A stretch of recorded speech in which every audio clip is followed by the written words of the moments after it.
What is going on, guys? Alex's RT Life here. In this video, we're going to be covering the review of this 12.1 inch Android Px6 radio. So now, if you're new to the channel, go ahead and tap that subscribe button, give the video a thumbs up. Now, regarding this radio here, I already have a video showing all the functions and controls and whatnots. So go check that out. This is just going to be a review of some of the issues I had with this radio and is it worth buying. So let's get right into it.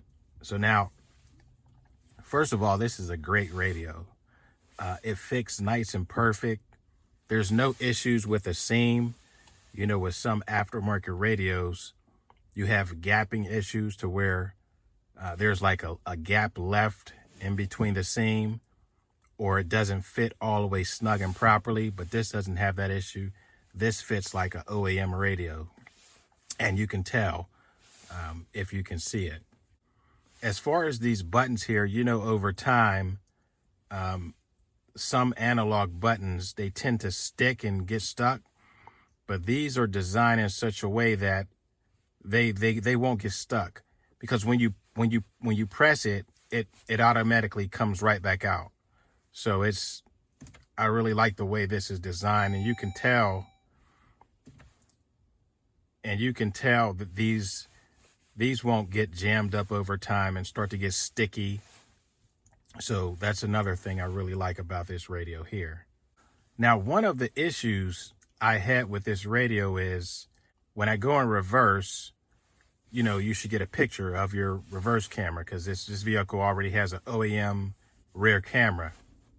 And so when I hooked up the radio, that was already integrated in it. And I had a perfect signal. Everything was fine when I hooked it up. But I say about a month in, I'm getting no picture. Now, I'm getting a signal because on the screen, when I put it in reverse, I'm not getting a no signal sign. But it's just black, and it shows the parking lines, and it doesn't show what's behind you. But now, that's really not a big issue because, for one, I got my dash mirror cam, my 4K mirror dash cam, and then two, I don't use the rear camera anyways. I use my mirrors if I'm backing up or if I need to look behind me. I use my mirrors because I like to see exactly what's in the mirror. Sometimes when you look on the screen, you don't get the exact image as you would in a normal mirror. But that's the only issue I've had with this radio. All the functions are working properly. It's a pain in the rear trying to update this here. You have to have Phoenix Radio send you like a Dropbox message and update it that way, and you can only update it through a Windows.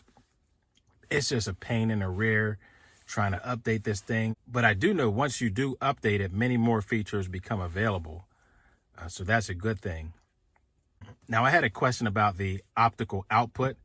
This radio does come with a built-in optical output. I'm currently using my Apple CarPlay for it. You can easily hook up an audio controller, a DSP, without having to hook up an adapter or a splitter. You can hook it straight up through this radio. You don't have to hook up additional components. And so I wouldn't knock it just for the fact that the only problem it's having is a backup camera issue.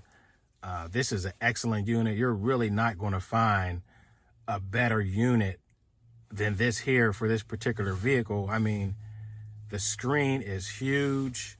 You can customize all the colors. You have a lot of customization features here. But me particularly, I don't like to mess with it. I don't like to go deep in the settings because I don't want to screw something up. But if I do have to go into settings or do want to go into settings, I would just mess with the basic stuff. I wouldn't really go deep and try to tweak stuff because it's fine. I like it the way it is. And you can just add so many apps to this and do so many other things. Now, I did want to show you guys, it seemed to be an issue with people figuring out how to find out how to do certain features. Now, this just two minor things or issues that you may come across is how do you maximize the screen? So for example, you have your Durango up top, and then you have your radio in the bottom portion.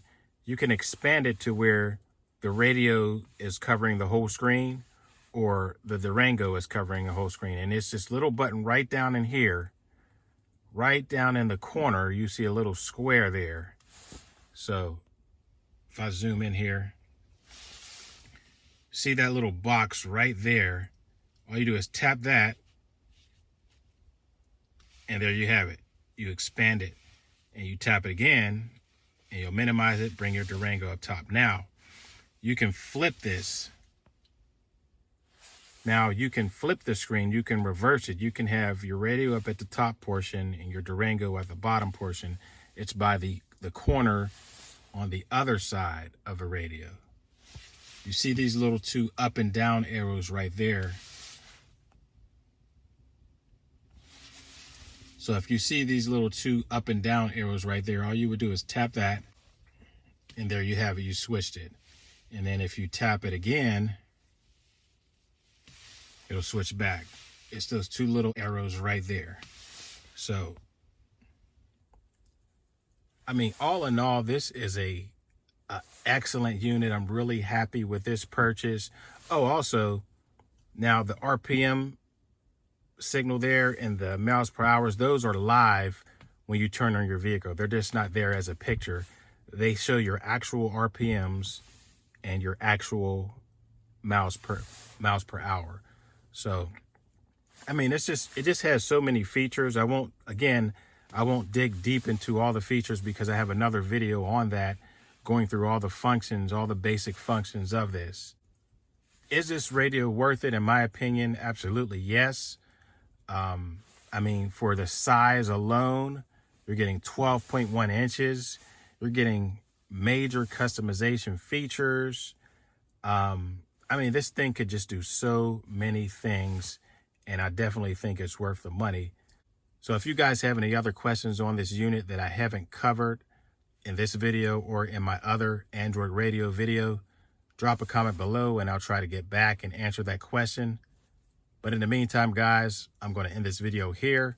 Make sure you subscribe to the channel if you haven't. Give the video a thumbs up. I will see you guys in the next video. Alex RT Life signing off.